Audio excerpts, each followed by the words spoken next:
اعوذ باللہ من الشیطان الرجیم بسم اللہ الرحمن الرحیم۔ ناظرین کرام،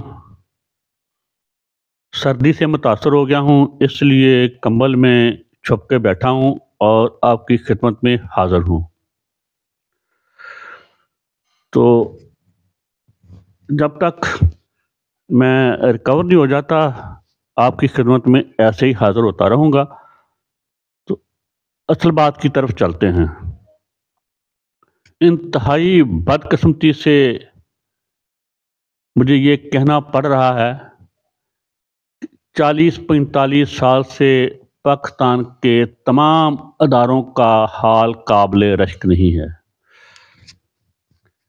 باقی اداروں کو تو چھوڑیں، جو سب سے اہم ادارے کسی بھی ملک کے ہوتے ہیں، کسی بھی ریاست کے، وہ سب پہ اوپر ٹاپ پہ عدلیہ ہوتی ہے، نظام انصاف ہوتا ہے، اس کے بعد مسلح افواج ہوتی ہے۔ تو انتہائی معذرت کے ساتھ 40-45 سال سے عدلیہ کا کردار کوئی قابل رشک نہیں، بلکہ میں کیا کہوں، اس کے لیے بہت ہی شرمندگانہ اور بہت ہی گھٹیا کردار رہا ہے پاکستان کی عدلیہ کا، نظام انصاف کا۔ دوسرا جو میں نے کہا ہے، افواج پاکستان کسی بھی ملک یا ریاست کی فوج کا کردار سب سے اہم ہوتا ہے، تو اس میں فوج نہیں کہوں گا۔ بدقسمتی سے ہمارے جرنیلوں کا کردار کبھی بھی قابل رشک نہیں رہا، تمام کا نہیں، تمام میں تو جنرل اکبر جیسے میرا سر نگوں ان کی عظمت کے آگے۔ پھر وہ ہمارے ایک تھے، ان کا مجھے نام بھول گیا ہے، جو پرویز مشرف سے پہلے تھے، وہ کمال کے جہاں دیدہ چیف آرمی سٹاف تھے، اور بہت سے ہیں وہ جن کو مرزئی کہہ کے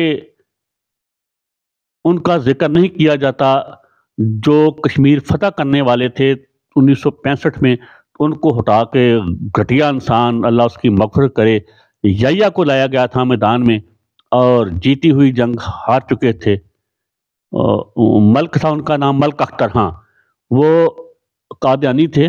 لیکن مجھے اس سے کوئی غرض نہیں، کوئی قادیانی ہے، کوئی مسلمان خود کو کہلاتا، اس کا کیا فرقہ ہے، یا ہندو ہے، سکھ ہے، کسی بھی مذہب سے تعلق رکھنے والا ہے، میرے لیے پاکستان میں بسنے والے ہر رنگ، ہر نسل، ہر علاقے کا شہری برابر ہے، اور وہ مجھ سے زیادہ محب وطن، وفادار، اور مجھ سے زیادہ قابل احترام ہے۔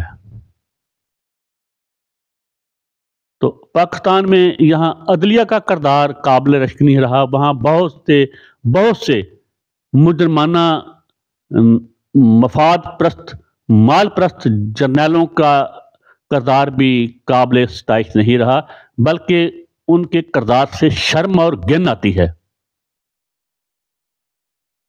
اس سے آگے بڑھتے ہیں۔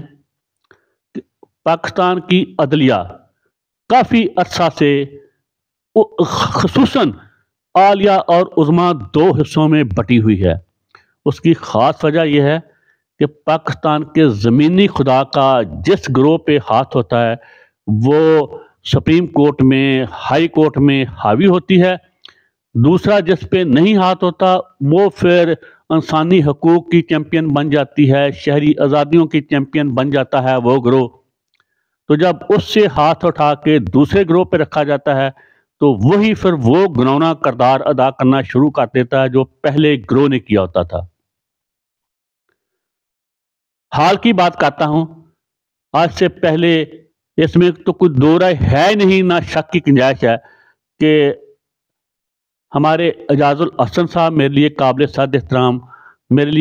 صد احترام نقوی صاحب، جسٹس مظاہر علی نقوی صاحب، اس کے علاوہ ہمارے سابقہ چیف جسٹس ثاقب نثار صاحب، ہمارے چیف جسٹس وہ ریٹائر ہونے والے، وہ کیا تھے جن کے بھائی نے شبنم کے ساتھ بے حیائی، بغیرتی کی انتہائیں کر دی تھی، وہ بندیال، وہ ان سب پہ یہ سب فیض ہوئے، فیض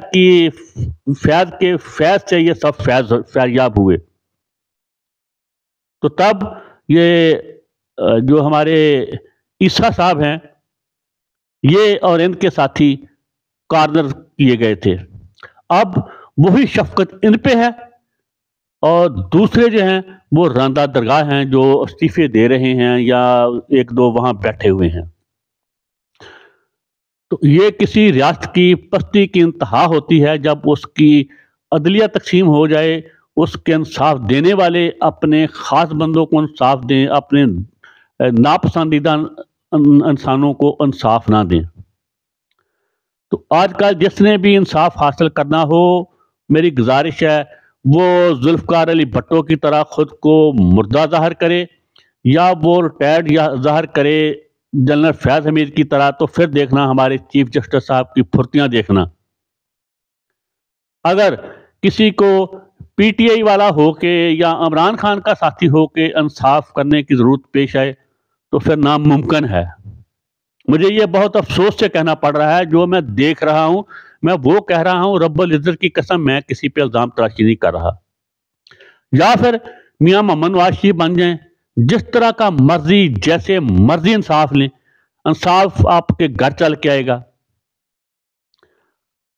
ہاں، تو جو مجھے کہنا ہے موجودہ چیف جسٹس سے، جو خیر سے پیدائشی طور پہ ہی قاضی ہیں، چیف جسٹس تو اب بنے ہیں، وہ فائز بھی ہیں تب سے، وہ عیسیٰ بھی ہیں.